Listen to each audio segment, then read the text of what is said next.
Hello kapasaway. So for today's video may dalawa akong project. Isang electric pan at isang rice cooker kapasaway. Panoorin natin. Hello kapasaway. Ayan mga lods, mga kapasaway. Yan naman another project. Pinalitan ko yung fuse niya mga lods.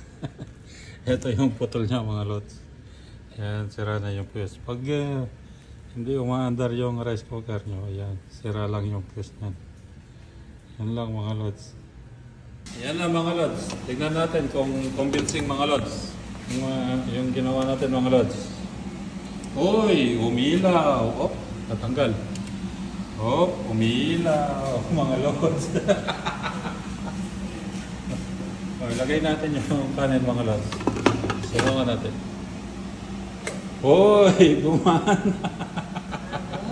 Gumana mga lods. Yan. Oh.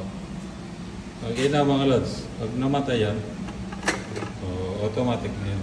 Kasi luto na yung kanin mga lods, hindi pwedeng paanda rin na matagal baka masunog yung kanin. Yan lang mga lods. Hello mga lods. Yan, gawa ko mga lods. Convincing yan mga lods. Yan mga lods. Aling na yung bangin mga lods. Wala kasi hangin na mga lods. Convincing, kitang-kita naman sa buhok ko mga lods. Ayan kapasaway. Yung electric pan, pinalitan ko ng bushing tsaka yung gear mechanism niya. So, umandar na. Yan lang. Salamat kapasaway.